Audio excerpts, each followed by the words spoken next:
I marvel when I look at guys like you and Vader and who was the guy that had the buffalo head?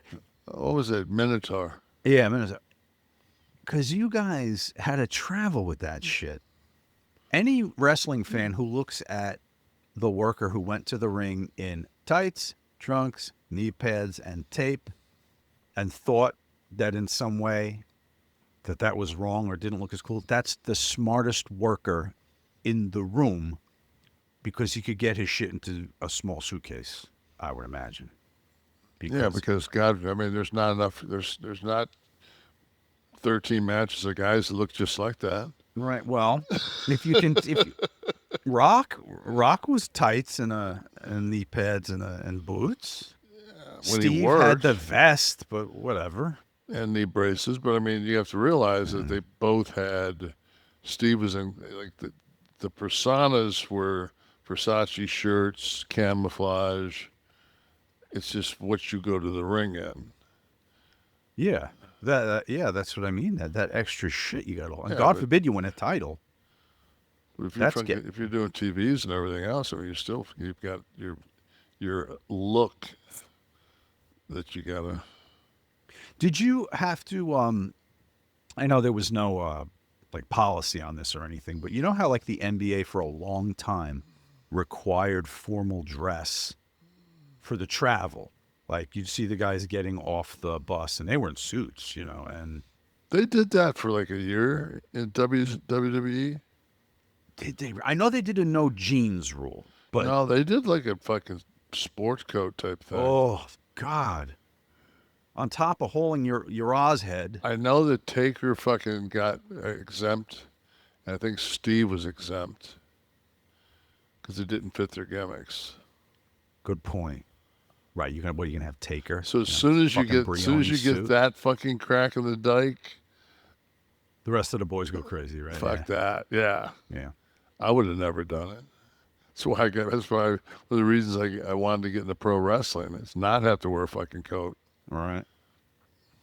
Yoko too. Yeah, Yoko. What are they putting No, in? it was way after Yoko. Okay.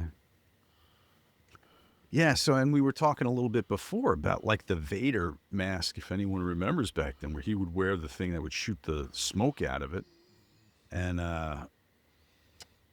Kev was saying they would like when he was in Japan and stuff, they just throw that under the bus and everything, but still, you're responsible for getting that thing in the building and He had a Japanese dude that worked for him. even here. Yeah, I'm pretty sure Oh, that okay. when that because that was short lived. That didn't make a lot of because something happened, it didn't work as effectively, and then they were shooting it off and it wasn't even on him, and which made a lot of fucking sense. He would stand it on the ramp, and everyone would just look at it and would Yeah, shoot mist, smoke, fog. Um, I'm trying to think of some I of the always other thought he would ones. have had a macaw on his shoulder, and they would have taught it to say, "Who's the man?" I thought that would have been money. That would have been The money, but modern day Coco Beware. you bring up a good point. When he would have to travel with the bird, Fuck that! With the the Bulldogs had dog, yeah, Matilda a the dog. snake.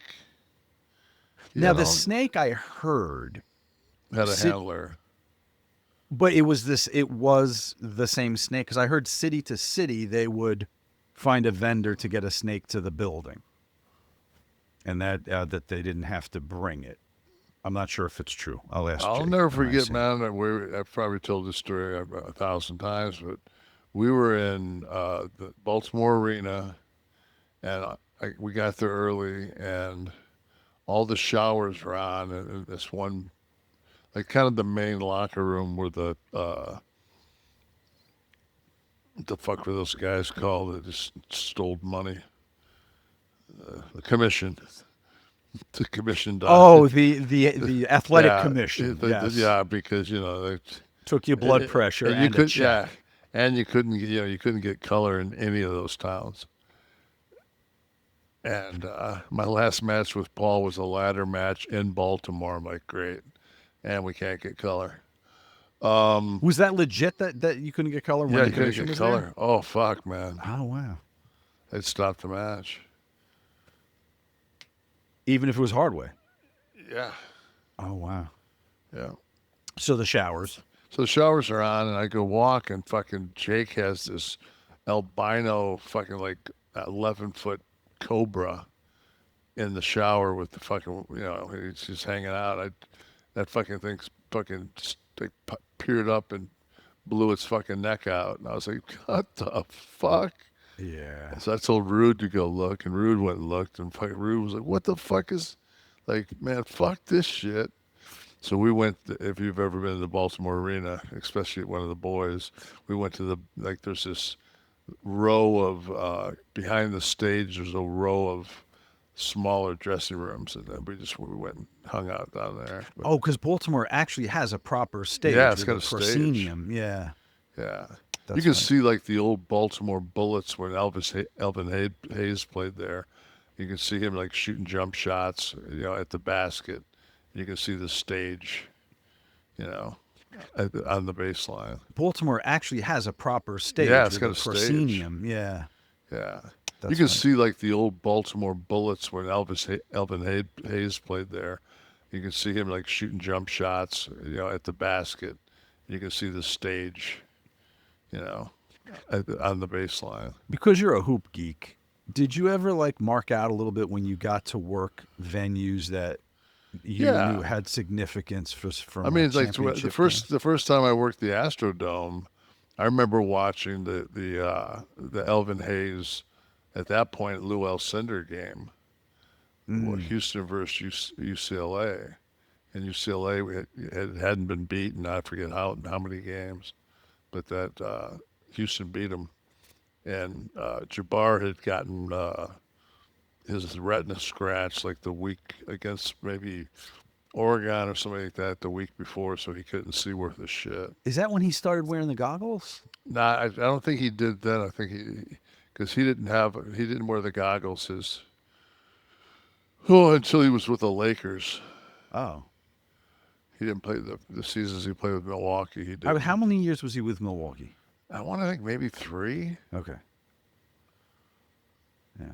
They In these won it. venues, They won it. Didn't they win it? Was in '72. I was 2. Oh wait, no, 72. I was born in Yeah. 72, so I'm not sure. To brush up on my NBA history, I'm not sure. I didn't even realize, actually, as we sit here and talk, and I kind of considered myself an NBA fan, I didn't realize that Milwaukee had a title with them. I'm almost positive they won it in '72. It's possible. But did these buildings, Kev, like you talked about Baltimore, if you're in Baltimore, you're in Houston, the buildings are different, but is there a palpable, noticeable difference in the crowds of certain cities? Like you always hear, Oh God, yeah. Philly's a heel town, or Long Island is whatever Long Island is. I'm sure it has an identity that's Long Island was the worst place to ever be a babyface. worse than MSG. Nassau Coliseum. Oh God, Nassau Coliseum. Really? Worse than Philly? Yeah. Wow. Nassau was the worst. Philly might be second. Well, Uniondale's a shithole out there, so everyone's, I guess, angry. It's where they live. Speaking of basketball, Kev, when's the last time? Can you ever remember having to, when you played? 71. All right, good call. They swept the Bullets. You ever remember anyone in the NBA having to send out this tweet? Steve, if you have a visual of the tweet, I can read. You can just read it here. This is from Sophie Cunningham, WNBA star. Stop throwing dildos on the court. You're going to hurt one of us. I think this is exclusive to a WNBA situation. I came across this and I had to double take. So apparently, more than one time, this happened, that the dildos were being thrown. I remember we did a little coverage on here of NFL, dildos in the end zone. Don't remember the city. Might have been Buffalo. Feel like it was Buffalo. But apparently this was a WNBA situation. Well, I guess hockey's already got the octopus, so they had to go somewhere. They covered the smell, so they had to just Yeah, get the dildos out there. And it warrants an arrest if anyone's thinking of doing this. This will get you arrested, as it did Caden Lopez, 18 years old of Phoenix. I threw it out there during the Phoenix Connecticut game.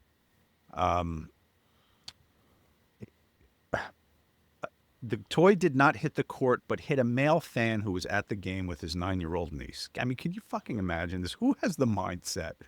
I'm not going to bring a sign to taunt the other team. I'm not going to wear a jersey. I'm not going to call something out rude. I'm going to buy this, smuggle it in the building, and then try to hit somebody with it. Or maybe just take it out of a harness. If it was being worn, yeah, I guess that'd be the way to get it. The way to get it in, I suppose. You know. But I was a little shocked and disappointed that I hadn't thought of that.